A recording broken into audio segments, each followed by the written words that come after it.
Assalamualaikum warahmatullahi wabarakatuh. Saya Muhammad Nur Salim, NIM 213111013, akan menjelaskan tentang tasawuf. Ini tasawuf yang pertama, yaitu tasawuf akhlaki. Itu merupakan tasawuf yang berfokus pada perbaikan akhlak dan budi pekerti berupa mewujudkan perilaku yang baik serta menghindarkan diri dari sifat-sifat yang tercela. Tasawuf akhlaki ini disebut juga dengan tasawuf sunni, dikembangkan oleh para ulama salaf as-sholih dengan menerapkan metode tertentu. Ada 4 tokoh yang berpengaruh dalam pengembangan tasawuf akhlaki ini, yaitu yang pertama Hasan al-Basri, 2 al-Muhasibi, 4 al-Qushairi, yang terakhir al-Ghazali. Menurut para sufi, pengembangan tasawuf akhlaki dibangun sebagai dasar latihan kerohanian dengan tujuan mensucikan hati dan mengendalikan hawa nafsu sampai ke titik terendah, sehingga nantinya tidak akan ada penghalang yang membatasi manusia dengan Tuhannya. Ada 3 tahapan sistem yang disusun oleh para sufi, yaitu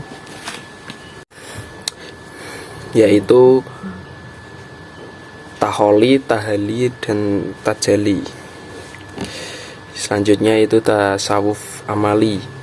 Tasawuf amali merupakan kelanjutan dari tasawuf akhlaki.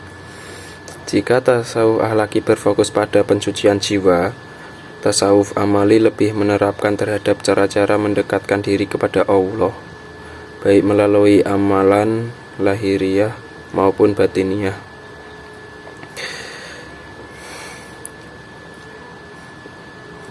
Apabila dilihat dari sudut amalan dan ilmu yang dipelajari, terdapat 4 aspek yang harus dipelajari dalam aliran tasawuf amali, yaitu syariat, thariqat, dan ma'rifat. Syariat menurut umum merupakan hukum yang mengatur seluruh sendi kehidupan umat muslim di dunia, mulai dari urusan hubungan antara manusia dengan Tuhan, manusia dengan manusia. Kunci menyelesaikan masalah kehidupan baik dunia dan akhirat, rukun syarat, halal haram, perintah dan larangan, dan sebagainya. Sumber syariat sendiri berada dalam Al-Quran dan As-Sunnah. Terus thariqat berarti itu metode atau jalan yang secara konseptual terkait dengan hakikat atau kebenaran sejati dalam aliran tasawuf atau sufisme.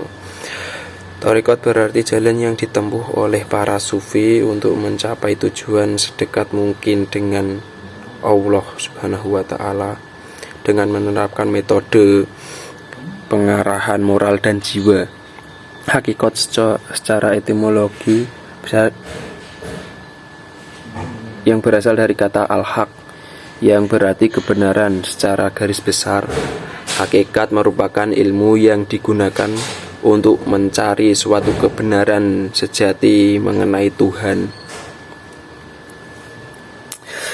Selanjutnya ma'rifat berasal dari kata arafa yurifu irfan.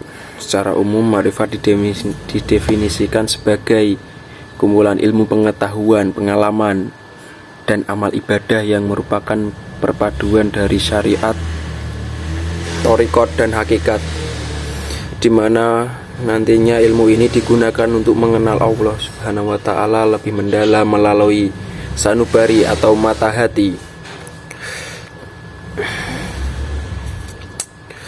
Tokoh yang dalam ajaran tasawuf amali sendiri terdapat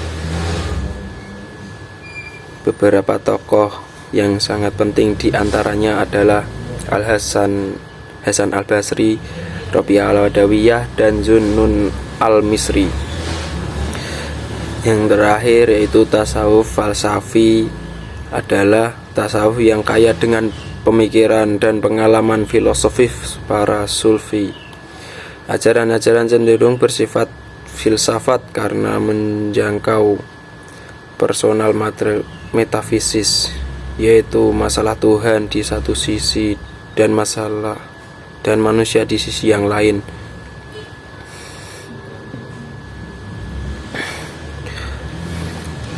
Adapun ajaran-ajaran tasawuf falsafi adalah fana dan bako, yakni lenyapnya kesadaran dan kekal. Terus ijtihad, yaitu konsep lanjutan dari fana dan bako, yaitu suatu tingkatan dalam tasawuf di mana seorang sufi telah merasa dirinya bersatu dengan Tuhan.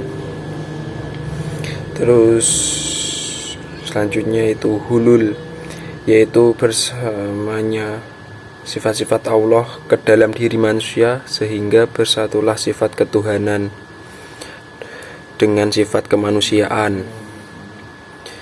Selanjutnya isyirok, berarti terbit, bersinar dan memancarkan cahaya. Isyirok berkaitan dengan cahaya yang pada umumnya digunakan sebagai lembaga kekuatan, kebahagiaan, ketenagaan, dan hal-hal yang membahagiakan. Yang terakhir itu manusia berasal dari Nur al-Anwar yang menciptakan melalui pancaran cahaya. Oleh karena itu, menurut paham ini, manusia dengan Tuhan merupakan hubungan arus bolak-balik. Artinya, ada hubungan yang bersifat dari atas ke bawah dan dari bawah ke atas. Tokoh yang mempengaruhi filsafat ini yaitu Abu Yazid al-Bustami, Al-Hajj Ibnu Arabi dan Sunhawardi al-Maq'ul.